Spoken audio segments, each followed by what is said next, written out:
mbokkee xaritu téléspectateurs yi Albourakh Events TV ki ngeen gis noonu nag bokk na ci doom yi nga xam ni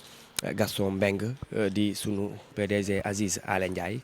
moom mooy doogo wàcc noonu donc waaw PDG PDG ñu ngi lay nuyu PDG. Aziz ñoo ngi lay nuyu.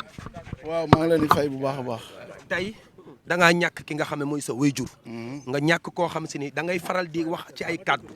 naan Gaston suma papa la Makan suma frère la boobu ba léegi ñoo ngi lay gis ngay def nga nekk nit koo xam ne yaa ngi boole te yaa ngi defar te si nga xam tey ba nga yëgee nouvelle bi Aziz tey yaakaar naa ne am nga lu la métti trop waaye am na mbégte trop. waaw comme ni ñu koy waxee rek inna lillahi wa inna ilayhi raji'un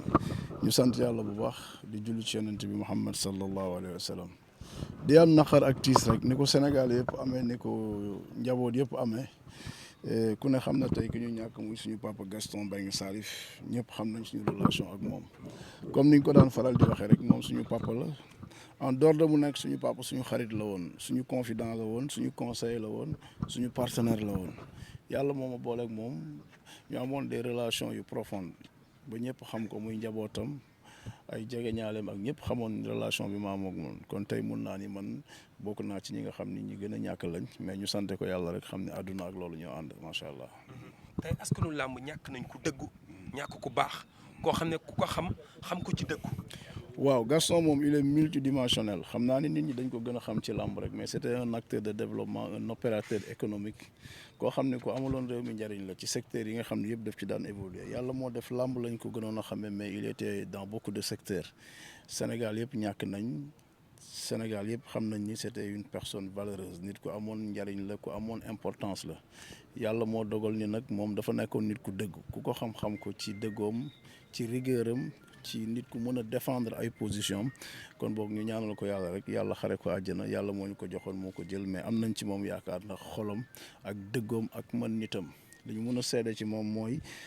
ku mënoon nitam la woon Gaston moom bu xëyee suba ba ngoon ci problème mu jàmbur lay dox bu xëyee suba ba ngoon ci lijjanti nit ku am jafe-jafe lay nekk bu xëyee suba ba ngoon ci xool kan moo nekk ci xat-xat mu dox ci wax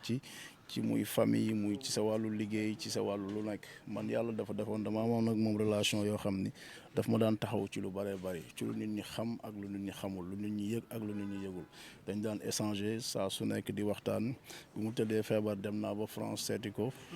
fekk naa ko fu nekk seeti ko parce que relation boobu laa amoon ak moom maa ngi koy jaale jabootam yëpp di ko jaale suñu frère Makan Mbengue démb bi mbir mi xewee gëm naa ni man maa fa jiitu nekk fa ak moom nekk fa ak njaboot gi yëpp ndax dëj bi ñun ñëpp ñoo ko bokk Gaston suñu papa la woon suñu xarit la woon kon bokk Sénégal yëpp ñoo ñàkk ñu ngi leen koy jaale wasalaamaaleykum wa rahmatulah. Sénégal a ñàkk waaye yooyu aussi ñàkk nga ñu leen koy ñaanal bu baax a baax dégg ngeen kàddu yooyu nga xam si ni moom mooy Aziz Aly Ndiaye.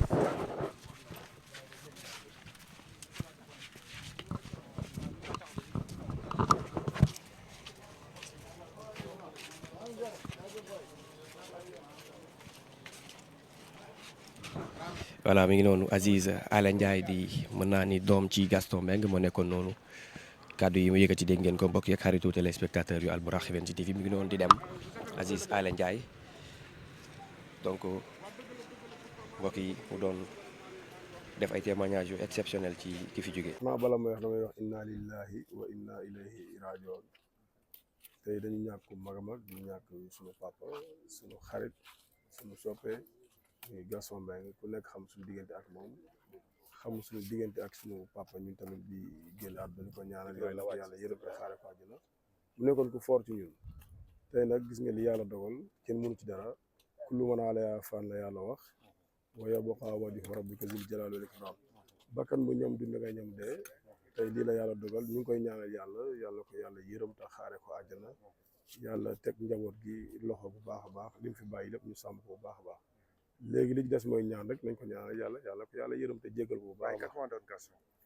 Gaston waaw mën nañu wax ci moom lu bari tey ci milieu bi ñu nekk ni milieu làmb mu yàgg ñu taxaw yàgg ñu tette yàgg jàppale sénégalais mooy nit ku baax